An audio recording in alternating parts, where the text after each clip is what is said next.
Coucou.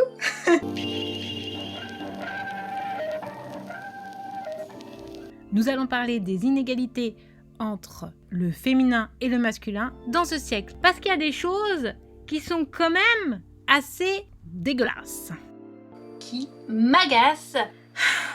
Toujours pure et soumise, la preuve, il y a les règles. C'est glamour, hein. Lorsque nous allons travailler, nous souffrons, hein. Et là, tout le monde s'en bat les couilles. Alors que les Indiens, eux, respectaient la femme, par exemple, hein, parce qu'ils leur laissaient une semaine tranquillou où elles étaient peinardes. Alors que nous, on nous oblige à être une maman pour ceux qui ont des enfants, on nous oblige à garder la maison, on nous oblige à nettoyer, on nous oblige à faire les courses, on nous oblige à travailler. Bref, on doit faire comme les hommes, alors que nous, on subit des choses dans le corps tous les mois et pour certaines, c'est très douloureux. C'est un peu pas juste.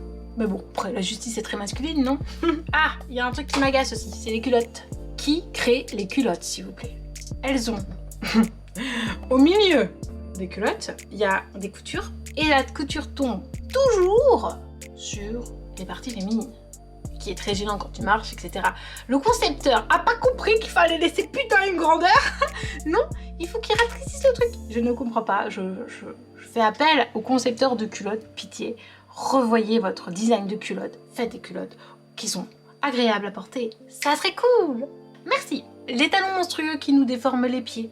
Je mets une petite vidéo quand même des abus valgus, hein, parce que c'est quand même intéressant que les jeunes filles de maintenant qui mettent des grands talons bien hauts pour être super sexy voient à quoi ressembleront leurs pieds dans quelques années. Admirez, jeunes femmes. Voilà le poids de la société sur une esthétique toujours plus parfaite dans l'épilation, le maquillage, le sport, le prix moyen nous remboursé par les hommes qui régissent ce monde. Franchement, ça serait cool si les filles vous mettiez en commentaire combien vous dépensez chaque mois pour être belle. Enfin, pour être dans les quotas de beauté, bien entendu. Bref, et on laisse un peu de côté aussi le bien-être, c'est-à-dire qu'il y a des choses qui seraient utiles qu'on met de côté parce qu'on préfère donner la priorité à l'apparence. Bon, c'est très très saoulant. Le salaire encore plus faible pour les femmes, bon ça, on n'en parle plus trop maintenant, mais bon, quand même, faut le dire, hein. Quand tu regardes un débat et qu'il y a un quota féminin qui exige, je sais pas combien ils exigent, hein, peut-être 10%, je ne sais pas. Bref, ça ne soulève pas les foules non plus, personne ne dit rien. Ok. Alors, on nous désire sexy, bonasse, genre bien chirurgiquée, comme il faut. Et puis après, on nous dit qu'on est des putes ou des salopes. Le contraste entre ce que nous désirons, nos fantasmes, c'est pas un problème de réalisme. Il y a un souci quelque part, hein. Et il nous qualifie de pute, car ces personnes veulent dominer la représentation de la femme, qui est une extension de l'homme, pour façonner la vie. C'est peut-être que c'est pour ça qu'ils sont un peu jaloux, hein. Pourtant, nous souffrons physiquement et psychologiquement, alors peut-être n'êtes-vous pas mécontents d'être à vos places et nous à la nôtre, messieurs, parce que vous ne souffrez pas comme les femmes souffrent, hein, que ce soit menstruel, accouchement, bref. Vous savez, j'ai rencontré des garçons qui demandaient ça. Ils demandaient une femme qui soit à la maison pour s'occuper des enfants, faire à manger quand il arrive pour mettre ses pantoufles dégueulasses qui puent des... Yep. Bref, ça n'a pas vraiment plus que ça évolué, hein. Par contre, on nous tolère indépendantes quand même, hein. On tolère le fait que nous travaillons. C'est quand même important. Oui, il faut le souligner. Eh oui, oui, oui. Ah, un gros dossier. Comme si les gens me suivent, vous savez que j'écris beaucoup de choses. Et du coup, je me suis aperçue de l'impact des mots masculins et féminins. C'est-à-dire qu'il y a des mots féminins qui sont souvent péjoratifs, donc on va venir sur la Covid. Au début, c'est parce qu'on a décidé que c'était un Covid, mais c'était pas très...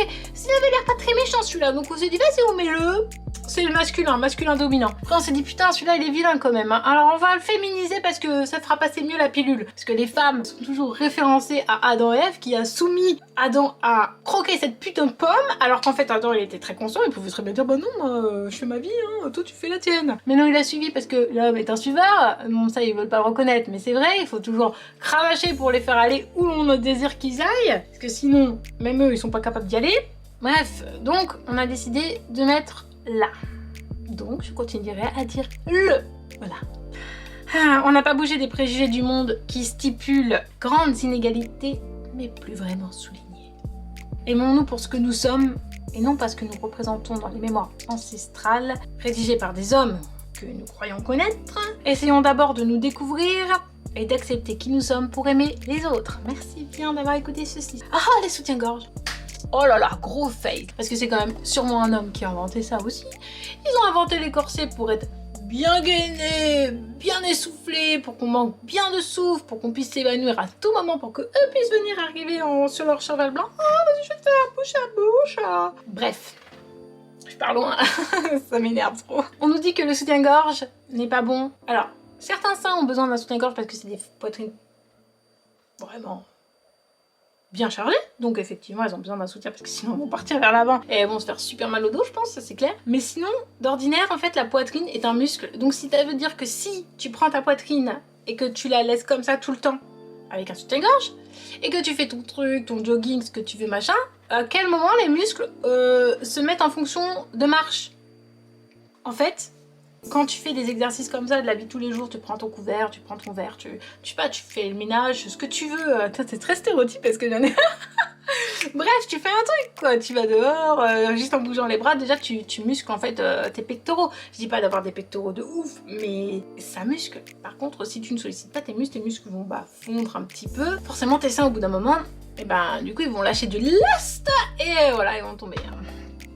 Alors oui, peut-être qu'ils ont créé les soutiens-gorge pour faire sentir à la femme qu'elle est différente et qu'il faut cacher cet été, parce que c'est vrai que si tu remarques bien, quand t'es à la plage, maintenant tout a changé donc on s'outre de tout, mais avant tu pouvais au moins exposer un peu ta poitrine, tu vois, même si t'es pas au soleil, genre juste si on voyait un téton, on n'allait pas s'offusquer non plus de ouf à la plage, alors que maintenant nous les femmes on doit cacher notre poitrine parce que c'est un peu ostentatoire et puis ça pourrait tenter le sexe masculin aussi qui ne sait pas se retenir peut-être, je ne sais pas, et donc du coup nous on n'a pas le droit d'être légère, tranquille. Par contre les hommes ils sont en torse nu, personne ne leur dit rien, non pourtant on voit leur tété aussi, hein, c'est dégueulasse pour certains, même plus pour d'autres donc je comprends pas pourquoi eux devraient être nus et nous ne pourrions pas. Ça je ne comprends pas. Donc voilà, il faut cacher cet été. Peut-être est-ce que ouais ils se sentent un peu en infériorité parce que nous on allait, on donne la vie. Bon ils aident aussi, ils mettent la graine, faut pas, voilà. Mais on allait, peut-être que pour eux les seins c'est quelque chose de très personnel, de très sexualisé aussi, donc je ne sais pas, c'est chiant quoi. Oui, ils peuvent pas allaiter, oui, c'est clair. Et contrôler leurs désirs sexuels, refoulés, car cela les renvoie à la première paire de seins qu'ils ont sûrement croisée. Ouais, celle de leur mère. Peut-être que c'est pour ça que les hommes ne veulent pas avoir d'autres seins, parce que ça leur renvoie à la mère, ils ont tété le sein de la mère, peut-être qu'ils trouvent ça pour certains dégueux, d'autres jouissifs. Nous ne savons pas. Donc ça serait sympa si vous, en commentaire, vous pourriez me dire si il y a des choses dans le masculin-féminin qui vous gênent, cette différence flagrante.